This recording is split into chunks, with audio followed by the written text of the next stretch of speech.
Après des mois d'escalade verbale entre le Mali et la France, les militaires au pouvoir à Bamako ont donc décidé d'expulser l'ambassadeur de France. La junte n'a pas apprécié les propos tenus la semaine dernière par Jean-Yves Le Drian. Le chef de la diplomatie française avait jugé illégitimes les autorités de transition. Le récit de Jean-Luc Eguezier. C'est un événement rare entre deux États qui souligne la profondeur de la crise. Au journal télévisé de la mi-journée ce lundi, le gouvernement malien a annoncé l'expulsion de l'ambassadeur de France à Bamako, Joël Meyer. Il lui a été notifié la décision du gouvernement qui l'invite à quitter le territoire national dans un délai de 72 heures. Cette mesure fait suite aux propos hostiles et outragés du ministre français de l'Europe et des Affaires étrangères tenus récemment. Jean-Yves Le Drian, le ministre français des Affaires étrangères, a été virulent pendant le week-end, parlant à plusieurs reprises de junte irresponsables et d'une situation qui ne peut pas durer.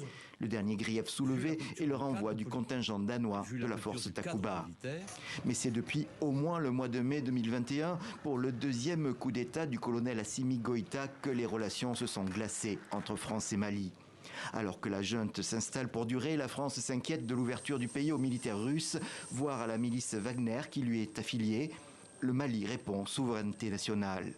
Quand la France annonce une réduction de sa force Barkhane dans le pays, le Premier ministre malien s'indigne et devant l'ONU parle d'abandon.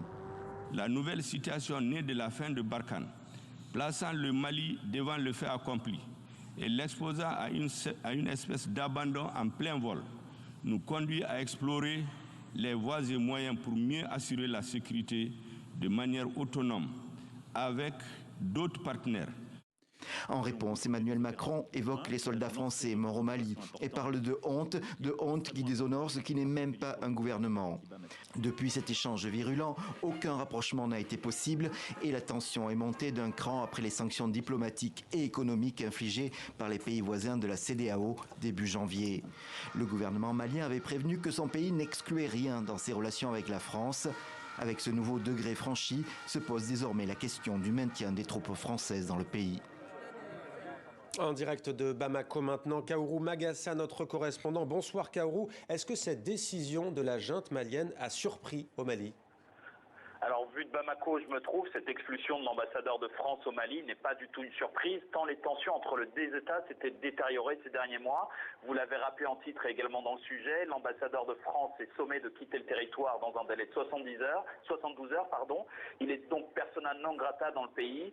Il faudra regarder dans les archives, et je tenais à le préciser, mais c'est quasi une première dans les relations entre la France et le Mali.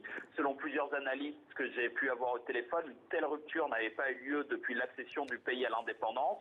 Mais tout ça est lié au fait que ce week-end, le ministre des Affaires étrangères français avait qualifié la junte d'illégitime, des propos qui avaient choqué l'opinion malienne et qui ont été vivement et vigoureusement condamnés par le ministre des Affaires étrangères, Abdoulaye Diop, qui pour lui, ces menaces et ces insultes devaient cesser. Il demandait à Paris d'être respecté en tant qu'État et c'est un argument que l'on peut entendre aujourd'hui dans toutes les rues de Bamako. Au moment où je vous parle, la question de l'intervention française dans le pays est sur toutes les lèvres. Il faut préciser que l'impact sur les opérations militaires ne se fait pour l'heure pas du tout sentir. Et vous l'avez dit également, le Quai d'Orsay vient tout juste de réagir. Elle a déclaré prendre note de l'expulsion de son ambassadeur, mais on attend toujours une réponse plus détaillée du gouvernement français ici à Bamako. Merci Kaourou pour ces précisions. Et maintenant, voyez ces réactions à Bamako après cette décision de la junte. Nous aussi, on a besoin d'être respectés. Nous sommes un État comme la France.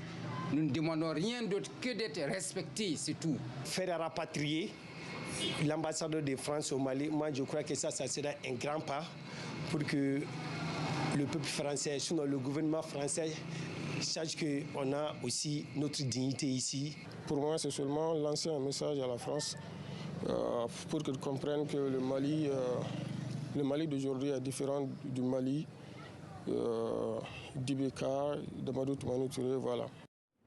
Et avec nous en plateau, Ousmane Diaye, rédacteur en chef au service Afrique de TV5 Monde. Bonsoir Ousmane. Bonsoir. On le voit encore à travers ces réactions, il y a une sorte d'unanimité, quasi-unanimité avec la junte, quelle que soit sa décision. Quelle est la portée de cette dernière ? Alors, dans les usages diplomatiques, déclarer un ambassadeur persona non grata, c'est l'avant-dernier acte avant la rupture. Oui. Donc ce soir, le Mali prend quand même l'initiative de poser le premier acte diplomatique réel qui peut mener vers la rupture. Parce que jusqu'ici, c'était une forme de guerre des mots. une guerre verbale, et ce soir on bascule dans le processus diplomatique qui peut aboutir clairement à la rupture. Deuxième chose à souligner qui est très important, c'est-à-dire autant du côté français, autant du côté malien, à aucun moment il y a eu une volonté d'apaisement. Parce qu'il faut quand même rappeler la séquence du point de vue chronologique. Donc, réponse du ministre des Affaires étrangères malien vendredi aux propos de Jean-Yves Le Drian, son homologue français. Et ce dimanche, Jean-Yves Le Drian réaffirme ces mêmes propos. Et je pense que c'est cette interview dans le journal du dimanche qui a un peu la goutte qui a fait déborder le vase ce lundi. Alors, un politologue malien avec nous à présent, Mohamed Agassori, bonsoir. Tout simplement, d'abord, est-ce que vous êtes surpris par cette décision de la junte d'expulser sous 72 heures l'ambassadeur de France ? Bonsoir. Bon, je ne suis pas surpris, je suis à moitié surpris, à moitié pas. Parce que comme l'ont rappelé les prédécesseurs, depuis un certain temps quand même, il y avait une grosse escalade diplomatique, verbale entre les deux pays. Ce qui est étonnant, c'est qu'il n'y a pas eu d'apaisement, comme le rappelait celui qui était sur les plateaux depuis lors. En tout cas, ici, c'est acté. Et c'est une décision politique très forte que les nouvelles autorités maliennes ont prise aujourd'hui. Est-ce que vous pensez que cette même junte pourrait, je dis bien pourrait, aussi demander à la France de retirer ses troupes, de retirer la force Barkhane ? Bon, comme l'ont rappelé les autorités à ce stade, cette question n'est pas encore sur la table. C'est surtout les relations politiques qui sont également, dont découlent les relations militaires. Je crois que depuis un certain temps quand même, nous sentons une froideur s'installer de plus en plus entre les autorités maliennes et françaises. Mais cela n'impacte pas directement aujourd'hui la question française, la question de la présence de la force française, sauf si elle est souverainement soulevée et par les autorités françaises et par les autorités maliennes. Mohamed Agassori, est-ce que vous pensez que le rapprochement, là encore avec le conditionnel, le rapprochement entre le Mali et la Russie peut en partie expliquer cette décision de la junte malienne d'expulser l'ambassadeur de France ? Bon, les autorités quand même ont expliqué les pourquoi. Parce que quand des officiels d'un autre pays traitent des autorités de fait, parce qu'aujourd'hui, qu'on l'aime ou pas, c'est le président Goïta qui est au pouvoir, c'est un gouvernement, et ce sont des autorités de fait. Donc les traités d'illégitimes, je ne vois pas l'implication de la Russie, même s'il y a des enjeux, en tout cas géostratégiques, qui commence à se dessiner très clairement et au Mali et au Sahel. Merci d'avoir été avec nous, Mohamed Agassori. Ousmane, je me tourne vers vous. La France se trouve dans une position de plus en plus délicate. La question, est-ce que c'est tenable pour la France ? Alors, il y a deux choses. Du point de vue militaire, je ne pense pas que ça soit tenable, pour une raison simple. Persona non grata veut dire que la France n'est plus la bienvenue.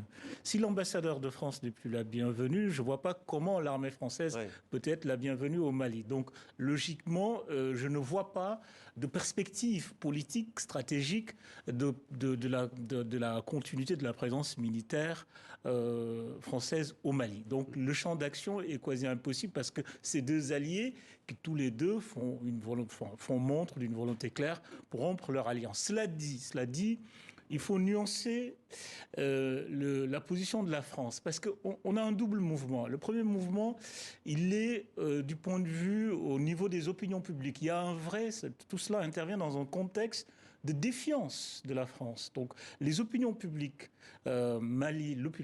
au-delà même du Mali, les opinions publiques africaines sont très favorables à ce nouveau discours, à ce nouveau repositionnement stratégique du gouvernement français. Donc, la France est mise au banc.